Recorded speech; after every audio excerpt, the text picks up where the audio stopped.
What is going on, guys? Marcus here with the Reformation Woodshop, and we are back at the cabinet shop, and we just got another unique custom order. So in today's video, I'm going to show you guys how to do a nice custom built-in breakfast nook.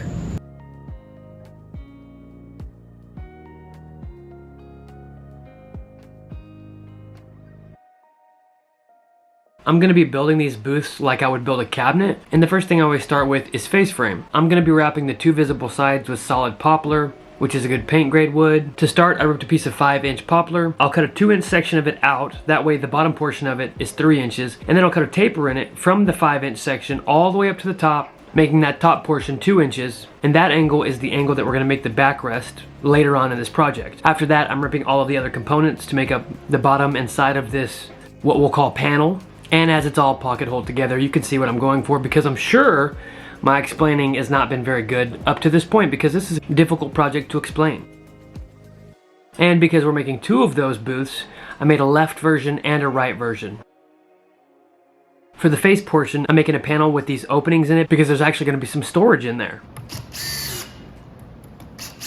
Because things like this sometimes are hard to describe, I find visually learning is the best way to go about it. So as I get everything glued up and shoot my staples here, you can actually visually see what's going on, and hopefully the visual helps.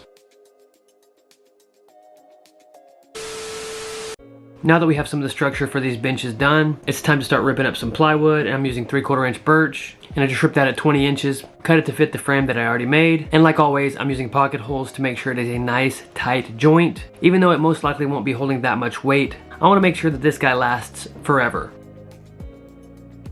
I'm adding this 3/4 inch cutout to fill in this space right here for the panel, and also so I have something to grab with the deck that I cut out. As I bring this piece of plywood in, all I'm doing is lining it up with the bottom of that opening in the face frame. Off camera, I scored a line, that way I know that it's exactly where I need it to be, and then I just pocket hole it in place.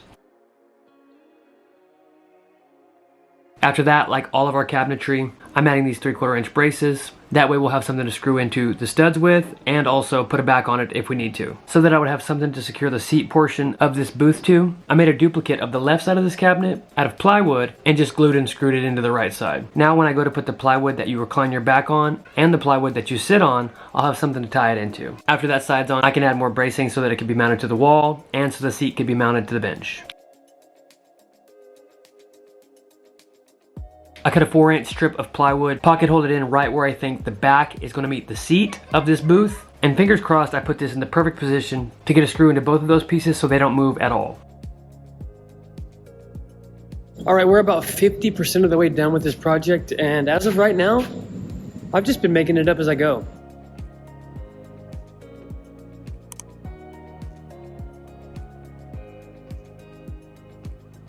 I cut another piece of 3/4 inch birch plywood to make up the backrest. It'll be stapled in from the left side of the decorative panel we made, on the front face of the duplicated side of this bench, and from underneath on that pocket hold brace I added.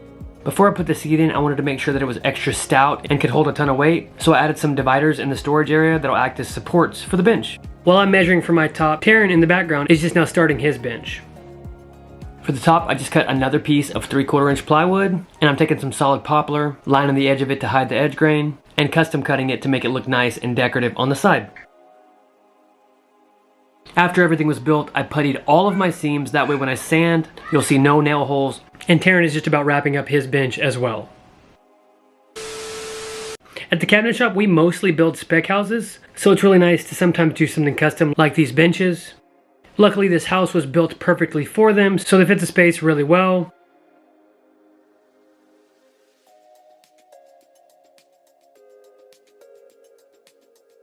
We're not securing the bench top and that top cap yet, and that's just so that there's access so you can get in there and mount it to the wall.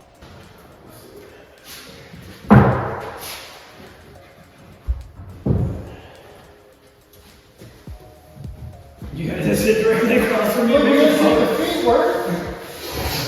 I think it's pretty nice.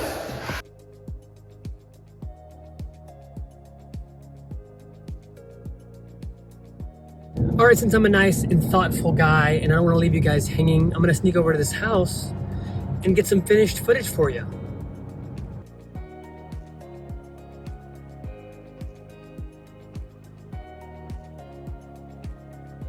Alright, so you can't win them all. I wasn't a huge fan of that color, but Let me know in the comment section down below what you thought about it. Maybe it was something that you would choose. If I had my choice, I'd choose a bright red and a bright yellow, so it can look like a McDonald's booth, you know? But nobody likes my opinions anyways. Thank you for watching, and I'll see you in the next one.